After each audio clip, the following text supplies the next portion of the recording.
Friends, welcome back to our art village life YouTube channel.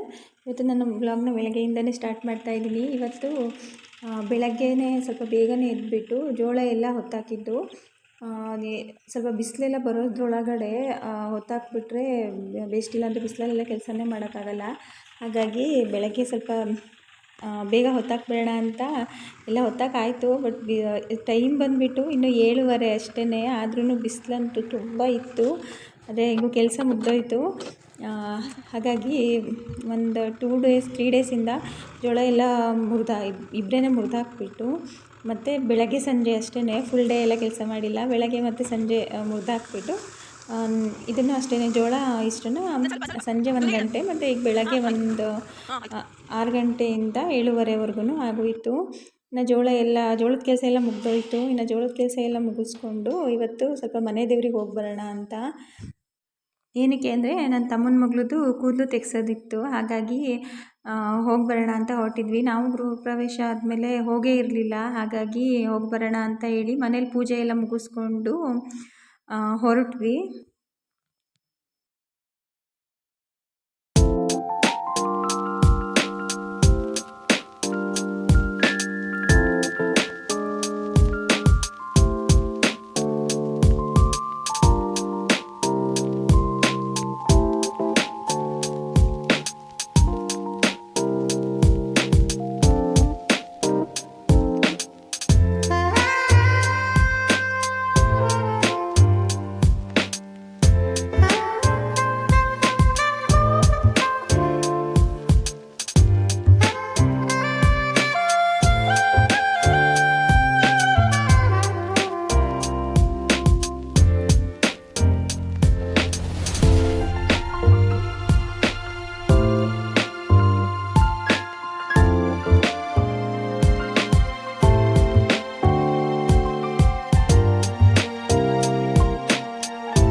ನಮ್ಮದು ಮನೆ ದೇವ್ರು ಬಂದುಬಿಟ್ಟು ಸಕ್ರಪಟ್ಟಣ ರಂಗನಾಥ ಸ್ವಾಮಿ.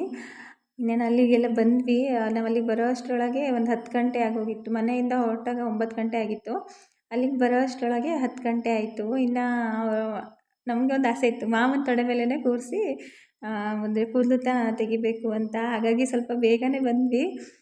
ಸ್ವಲ್ಪ ಬೇಗ ಹೊರಟು, ನಮಗೆ ಸ್ವಲ್ಪ ಇದು ದೂರ ಆಗುತ್ತೆ, ಏನಿಲ್ಲ ಅಂದರೆ ಒಂದು 50 ಕಿಲೋಮೀಟ್ರ್ ಅಂತೂ ಆಗುತ್ತೆ.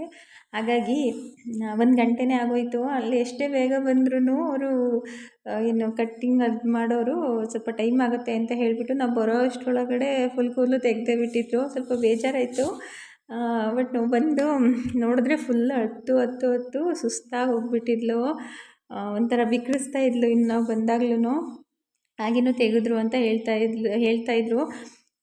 ನನಗೆ ಅವಳು ನೋಡಿ ಒಂಥರ ಬೇಜಾರಾಯಿತು. ಆ್ಯಂಡ್ ಒಂಥರ ಕ್ಯೂಟಾಗಿ ಕಾಣಿಸ್ತಾ ಇದ್ಲು. ಆಗ ಖುಷಿ ಆಯಿತು. ಇನ್ನು ಅಲ್ಲೇ ಪಕ್ಕದಲ್ಲಿ ಒಂದು ಮನೆಯಲ್ಲಿ ಬಿಸಿನೀರನ್ನ ಕೊಡ್ತಾರೆ. ಹಾಗಾಗಿ ಅಲ್ಲೇ ಬಿಸಿನೀರನ್ನ ತೊಗೊಂಡು ಅಲ್ಲೇ ಒಂದು ನಲ್ಲಿ ಅಂದರೆ ನೀರಿನ ಟ್ಯಾಂಕ್ ಇತ್ತು, ಅಲ್ಲೇ ಸ್ನಾನ ಮುಗಿಸ್ಕೊಂಡು ಇನ್ನು ಹೊಸ ಬಟ್ಟೆ ಹಾಕಬೇಕಲ್ವ, ಹಾಗಾಗಿ ಹೊಸ ಬಟ್ಟೆ ಎಲ್ಲ ಹಾಕ್ಕೊಂಡು ಅವಳನ್ನು ರೆಡಿ ಮಾಡಿದ್ವಿ ಅಲ್ಲೇ. ಇನ್ನು ನಾವು ಜಾಸ್ತಿ ಜನ ಏನು ಬಂದಿರಲಿಲ್ಲ. ನಾನು, ನನ್ನ ಹಸ್ಬೆಂಡು ಮತ್ತು ನನ್ನ ಮಗ, ಇನ್ನು ನಮ್ಮ ಅಪ್ಪಾಜಿ, ನನ್ನ ತಮ್ಮ ಮತ್ತು ಪೃಥ್ವಿ ಮಗಳು ಅಷ್ಟೇ ಬಂದಿದ್ದು. ಇನ್ನು ಅಲ್ಲೆಲ್ಲ ಮುಗಿಸ್ಕೊಂಡು ಹಣ್ಣು ತುಪ್ಪ ಎಲ್ಲ ರೆಡಿ ಮಾಡಿಬಿಟ್ಟು ಅಲ್ಲೇ ಇವಾಗೆಲ್ಲ ಸಪ್ರೇಟಾಗಿ ಹಣ್ಣು ತುಪ್ಪ ಮಾಡೋದಕ್ಕೆ ಸಪ್ರೇಟಾಗಿ ಒಂದು ರೂಮ್ ಇದೆ, ಅಲ್ಲಿ ಇವಾಗ ರೆಡಿ ಮಾಡ್ಕೊಬಿಟ್ಟು ಅಲ್ಲೇ ಹೊರಗಡೆನೇ ಕಾಯಿನ ಹೊಡ್ಕೊಬಿಟ್ಟು ಒಳಗಡೆ ಪೂಜೆಗೆ ಹೋಗಿದ್ದು.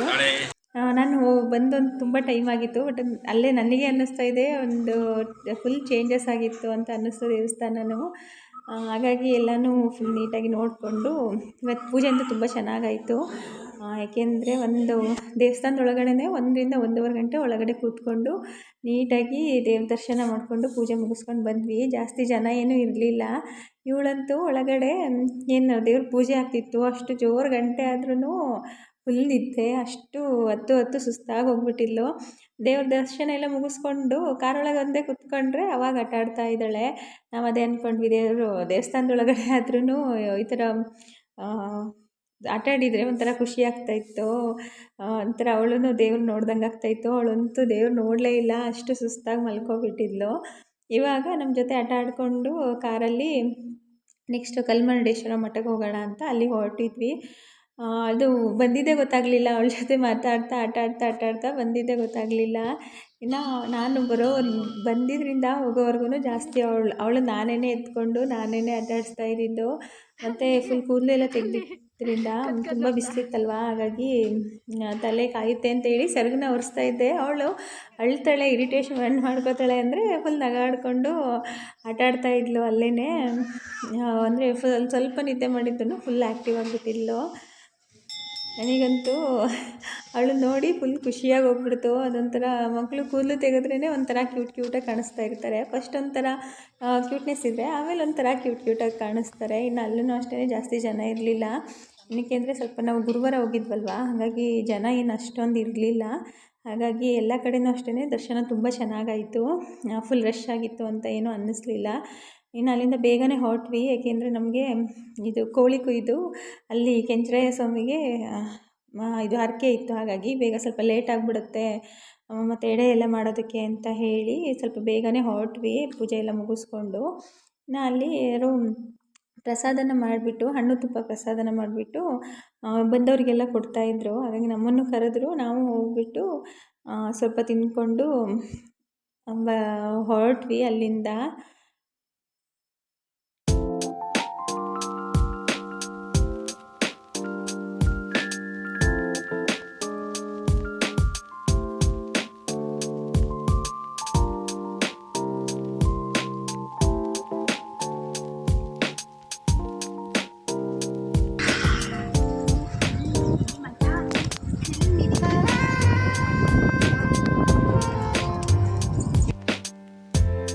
ಇನ್ನು ಅಲ್ಲಿ ಕೆಂಚರಾಯ ಸ್ವಾಮಿಗೆ 2 ನಾಟಿ ಕೋಳಿನ ಅಲ್ಲಿಂದನೇ ತಗೊಂಡು ಬಂದಿದ್ದ ನನ್ನ ತಮ್ಮ.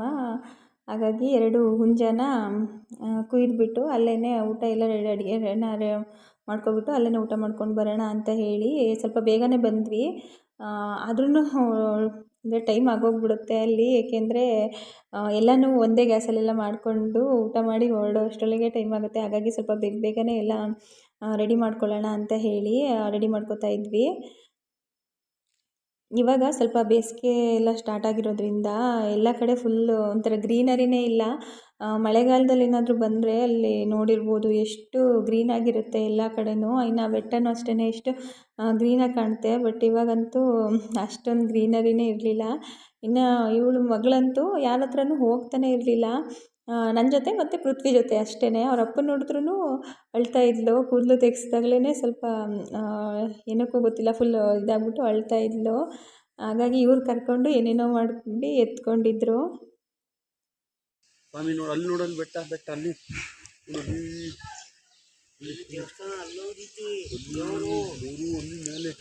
ಅಲ್ಲಿ ಐತಾ? ಯಾವ ದೇವರು? ಅಲ್ಲಿ ಹೋಗ್ಬೋದಾ? ಅದು ನಡ್ಕೊಂಡು ಹೋಗ್ಬೇಕು. ಎಷ್ಟು 8?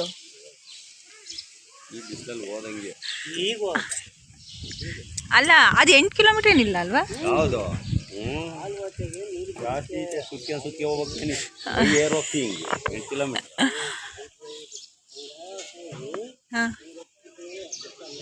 ತುದಿಲಿತಾ ಮೇಲೆ ಇದು ಕೆಂಚರಾಯನೇನಾ? ಸರಪಣಿ ಕೆಂಚನೆ ಇದೆಯಾ? ಆ ಕಡೆ ಸೈಡ್ ಈತ, ಆ ಕಡೆ ಮಕ್ಳಿಗೀತಾ? ಹೋಗೋದು ಹಂಗಾಸ್ ಹೋಗ್ಬೇಕು ಅಂತ. ಎಲ್ಲಿತ ದೇವರು ಕಾಣಿಸ್ತಿಲ್ಲ? ಹಾ,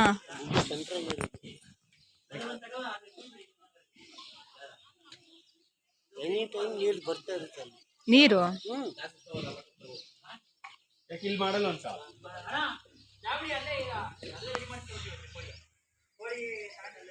ಅಲ್ಲಿ ಯಾರೋ ಹೇಳ್ತಾಯಿದ್ರು, ಬೆಟ್ಟದ ಮೇಲೂ ಒಂದು ದೇವರಿದೆ, ಇದೇ ದೇವರಿದೆ ಕೆಂಚರಾಯ, ಅಲ್ಲಿ ನಡ್ಕೊಂಡು ಹೋದರೆ 8 ಕಿಲೋಮೀಟ್ರ್ ಆಗುತ್ತೆ ಅಂತ ಹೇಳ್ತಾಯಿದ್ರು. ಅದನ್ನೇ ಕೇಳ್ತಾ ಇದ್ವಿ. ಇನ್ನು ಅಡುಗೆಗೆಲ್ಲ ರೆಡಿ ಮಾಡ್ಕೊಳ್ಳೋಣ ಅಂತ ಹೇಳಿ ಎಲ್ಲ ಐಟಮ್ಸ್ ಎಲ್ಲ ತೊಗೊಂಡು ಬಂದು ಇಡ್ತಾಯಿದ್ರು. ಇನ್ನು ಕೋಳಿನೂ ಅಷ್ಟೇ ಅಲ್ಲೇ ಕ್ಲೀನ್ ಮಾಡೋಕ್ಕೆಲ್ಲ ಕೊಟ್ಟು ಬಂದಿದ್ದರು. ಇವರು ಚಿಕ್ಕ ಮಕ್ಳ ಥರ ಆಟ ಆಡ್ತಾ ಇದ್ದಾರೆ. ಇನ್ನು ಅಡುಗೆಗೆಲ್ಲ ಬೇಗ ಸ್ಟಾರ್ಟ್ ಮಾಡ್ಕೊಬಿಡೋಣ ಅಂತ ಹೇಳಿ ಇಬ್ಬರೂ ಸೇರಿ ಎಲ್ಲನೂ ನೀಟಾಗಿ ಹೆಚ್ಕೊಂಡ್ವಿ. ಇನ್ನು ಅಡುಗೆ ಐಟಮ್ಸ್ ಎಲ್ಲನೂ ಪಾತ್ರೆ ಎಲ್ಲ ಮನೆಯಿಂದನೇ ತೊಗೊಂಡು ಬಂದಿದ್ಲು. ಇನ್ನು ಮತ್ತು ತರಕಾರಿನೂ ಅಷ್ಟೇ ಮನೆಯಿಂದನೇ ತೊಗೊಂಡು ಬಂದಿದ್ದು. ಗ್ಯಾಸು ಮತ್ತು ಸಿಲಿಂಡರ್ ಅದನ್ನು ಮಾತ್ರ ಇಲ್ಲಿ ತೊಗೊಂಡಿದ್ದು. ಹಾಗಾಗಿ ಫಸ್ಟ್ ಅನ್ನಕ್ಕೆ ಇಟ್ಕೊಬಿಡೋಣ ಅಂತ ಹೇಳಿ ಫಸ್ಟ್ ಅನ್ನ ಮಾಡಿಕೊಂಡು ಆಮೇಲೆ ಚಿಕನ್ ಬಂದ ತಕ್ಷಣವೇ ಫುಲ್ ಎಲ್ಲ ಚಿಕನ್ಗೆ ರೆಡಿ ಮಾಡ್ಕೊಂಡಿದ್ದು.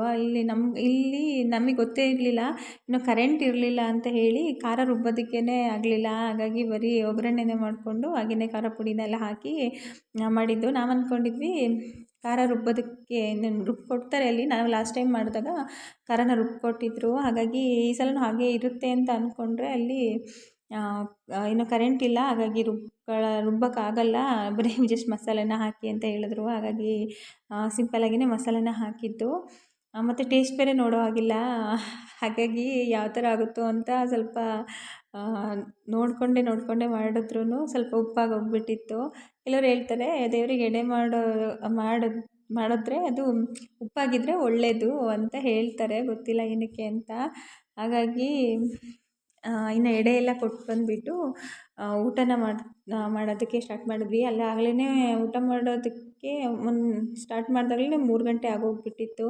ಹಾಗಾಗಿ ಸ್ವಲ್ಪ ಬೇಗ ಊಟ ಮಾಡ್ಕೊಬಿಡೋಣ, ಮತ್ತು ಮನೆಗೆ ಹೋಗೋದಕ್ಕೇ ತುಂಬ ಲೇಟ್ ಆಗಿಬಿಡುತ್ತೆ ಅಂತ ಹೇಳಿ ಇನ್ನು ಕಿವಿ ಬೇರೆ ಚುಚ್ಚೋದಿತ್ತು. ಹಾಗಾಗಿ ಅವಳನ್ನ ಸಮಾಧಾನ ಮಾಡಿ ಕಿವಿ ಚುಚ್ಚಿಸ್ಕೊಂಡು ಹೊರಡೋದ್ರೊಳಗಡೆ ಕತ್ತಲೆ ಆಗಿಬಿಡುತ್ತೆ ಅಂತ ಹೇಳ್ಬಿಟ್ಟು ಎಲ್ಲನೂ ಸ್ವಲ್ಪ ಬೇಗನೆ ಎಲ್ಲ ಊಟನ ಮುಗಿಸ್ಕೊಂಡ್ವಿ.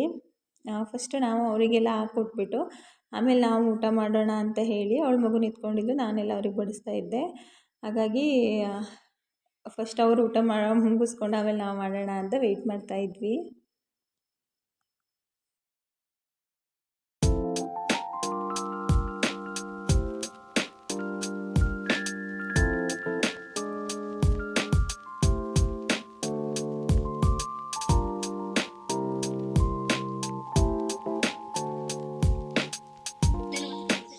ಎಂತದವಾ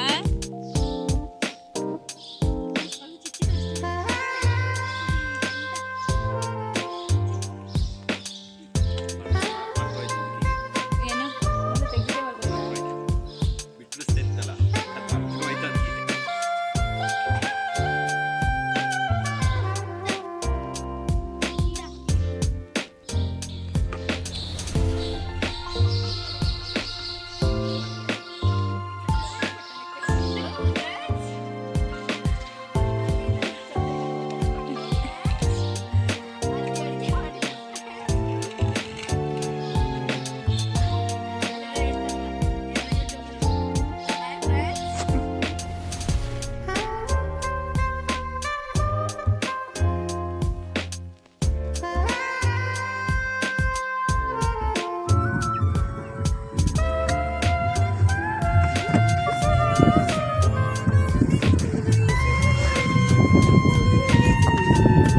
ಅಹನಾ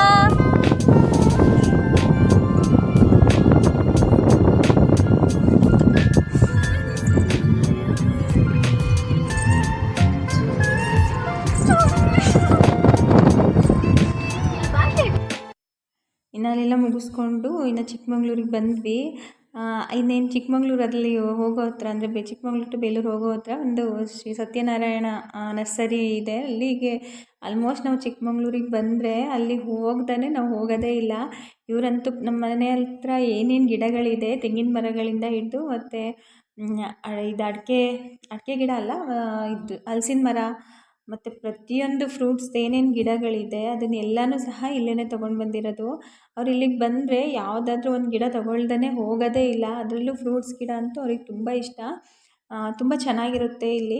ಸ್ವಲ್ಪ ಅಂದರೆ ಹೂವಿನ ಗಿಡಗಳೆಲ್ಲ ಸ್ವಲ್ಪ ಕಡಿಮೆನೇ, ಸ್ವಲ್ಪ ಶೋ ಗಿಡಗಳಾಗಿರ್ಬೋದು ಮತ್ತು ಹಣ್ಣಿಂದಾಗಿರ್ಬೋದು, ಅಂದರೆ ಫ್ರೂಟ್ಸ್ ಗಿಡಗಳಾಗಿರ್ಬೋದು, ಸ್ವಲ್ಪ ಸ್ಪೆಷಲಾಗಿ ಎಲ್ಲ ಗಿಡಗಳು ಸಿಗುತ್ತೆ ಇಲ್ಲಿ. ಹಾಗಾಗಿ ಇಲ್ಲಿಗೆ ಬಂದರೆ ಆಲ್ಮೋಸ್ಟ್ ಅವರು ಏನಾದರೂ ಒಂದು ತೊಗೊಂಡು ಹೋಗ್ತಾರೆ. ಹಾಗಾಗಿ ನೋಡ್ತಾಯಿದ್ರು ಏನಾದರೂ ಸ್ಪೆಷಲಾಗಿ ಗಿಡ ಇದ್ದರೆ ತೊಗೊಳ್ತೀನಿ ಅಂತ. ನನಗಿಲ್ಲಿ ಬಂದರೆ ಒಂಥರ ಅಲ್ಲಿ ಥರ ಫ್ರೀಯಾಗಿ ಸುತ್ತಾಡೋದಕ್ಕೆಲ್ಲ ಬಿಡ್ತಾರೆ. ಆಲ್ಮೋಸ್ಟ್ ನಾವು ಯಾವಾಗಲೂ ಬರ್ತಾನೆ ಇರ್ತೀವಲ್ವ, ಹಾಗಾಗಿ ಅವ್ರಿಗೊಂದು ಸ್ವಲ್ಪ ಪರಿಚಯ ಆಗಿಬಿಟ್ಟಿದ್ದೀವಿ. ಹಾಗಾಗಿ ನಾವು ಯಾವಾಗ ಹೋದ್ರೂ ಅಲ್ಲಿ ಆರಾಮಾಗಿ ಫ್ರೀಯಾಗಿ ಓಡಾಡಿಕೊಂಡು ಅವರೇನಲ್ಲಿ ನರ್ಸರಿಯಲ್ಲಿ ಗಿಡಗಳನ್ನೆಲ್ಲ ಒಳಗಡೆ ಪಾಟೆಲ್ಲ ತುಂಬಿಸ್ತಾರಲ್ವ, ಅಲ್ಲೂ ಸಹ ಹೋಗೋದಕ್ಕೆ ಬಿಡ್ತಾರೆ. ಕೆಲವರಿಗೆಲ್ಲ ಹೋಗೋದಕ್ಕೆ ಬಿಡಲ್ಲ, ಬಟ್ ನಾವು ಯಾವಾಗ ಬಂದ್ರೂ ಅಲ್ಲಿಗೆಲ್ಲ ಹೋಗಿಬಿಟ್ಟು ಅಲ್ಲಿ ಸ್ವಲ್ಪ ಯಾವುದಾದ್ರೂ ಸ್ಪೆಷಲ್ ಗಿಡ ಏನಾದರೂ ಇದ್ದರೆ ಅಲ್ಲಿ ಇಟ್ಟಿರ್ತಾರೆ. ಹಾಗಾಗಿ ಅಲ್ಲಿಗೂ ಸಹ ಹೋಗಿ ನೋಡಿಕೊಂಡು ಬರ್ತೀವಿ. ಇನ್ನು ಇವಾಗೆಲ್ಲ ಸ್ವಲ್ಪ ಬೇಸಿಗೆ ಅಲ್ವಾ, ಅಷ್ಟೊಂದು ಹೂವಿನ ಗಿಡಗಳೆಲ್ಲ ಇರಲಿಲ್ಲ. ಇನ್ನೊಂದು ಸ್ವಲ್ಪ ಒಂದು ಮಳೆ ಇನ್ನೊಂದು ಮಂತ್ ಹೋದರೆ ಸ್ವಲ್ಪ ಮಳೆ ವೆದರ್ ಬರುತ್ತಲ್ವ, ಆವಾಗ ಒಂದು ಸ್ವಲ್ಪ ಗಿಡಗಳೆಲ್ಲ ಚೆನ್ನಾಗಿರುತ್ತೆ. ಹಾಗಾಗಿ ಇವಾಗ ಏನೂ ಗಿಡಗಳು ಅಷ್ಟೊಂದು ಇವರಿಗೆ ಯಾವುದೂ ಇಷ್ಟ ಆಗಲಿಲ್ಲ. ಆಲ್ಮೋಸ್ಟ್ ಎಲ್ಲ ಗಿಡಗಳೂ ಇದೆ. ಬಂದಾಗೆಲ್ಲ ತಗೊಂಡು ಹೋಗ್ತಾನೆ ಇರ್ತಾರೆ. ಇನ್ನು ಯಾವ ಗಿಡಗಳು ಅಂತಲೇ ಗೊತ್ತಾಗಲಿಲ್ಲ, ತಗೊಳ್ಳೋದು ಏನು ತಗೊಳ್ಳೋದು ಅಂತಲೇ ಗೊತ್ತಾಗಲಿಲ್ಲ ಅವ್ರಿಗೂ. ಹಾಗಾಗಿ ಏನೂ ತಗೊಳ್ಲಿಲ್ಲ. ಇನ್ನು ಇದೊಂದು ಪಿಂಕ್ ಕಲರ್ದು ಇದೊಂದು ಗಿಡ ತುಂಬ ಇಷ್ಟ ಆಯಿತು. ಹಾಗಾಗಿ ನಾನು ಅದೊಂದು ಬೇಕು ಅಂತ ಹೇಳಿದೆ. ಹಾಗಾಗಿ ಅದೊಂದನ್ನು ತೊಗೊಂಡ್ವಿ. ಇನ್ನು ಈ ಗಿಡಗಳೆಲ್ಲ ಅಷ್ಟೊಂದು ಚೆನ್ನಾಗಿ ಬರೋಲ್ಲ. ಅದು ಹೂ ಇರೋವರೆಗೂ ಇರುತ್ತೆ, ಆಮೇಲೆ ಮತ್ತೆ ಫುಲ್ಲೆಲ್ಲ ಒಣಗೋಗ್ಬಿಡುತ್ತೆ. ಅದೇನೋ ಸ್ಪ್ರೇ ಏನೋ ಎಕ್ಸ್ಟ್ರಾ ಏನೋ ಹಾಕಿ ಮಾಡ್ತಾರೆ ಅನಿಸುತ್ತೆ. ಹಾಗಾಗಿ ಬೇರೆ ಯಾವುದೇ ಗಿಡಗಳನ್ನು ಸಹ ತಗೊಂಡ್ಲಿಲ್ಲ.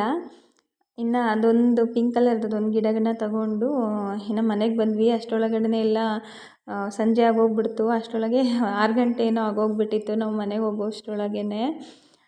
ಹಾಗಾಗಿ ಇವತ್ತಿನ ನನ್ನ ವ್ಲಾಗ್ನ ಇಲ್ಲಿಗೆ ಮುಗಿಸ್ತಾ ಇದ್ದೀನಿ. ನಮ್ಮ ಇವತ್ತಿನ ವೀಡಿಯೋ ನಿಮಗೆ ಇಷ್ಟ ಆಗಿದ್ದರೆ ದಯವಿಟ್ಟು ಲೈಕ್ ಮಾಡಿ, ಶೇರ್ ಮಾಡಿ ಮತ್ತು ನಮ್ಮ ಚಾನಲ್ನ ಸಬ್ಸ್ಕ್ರೈಬ್ ಮಾಡ್ಕೊಳ್ಳಿ.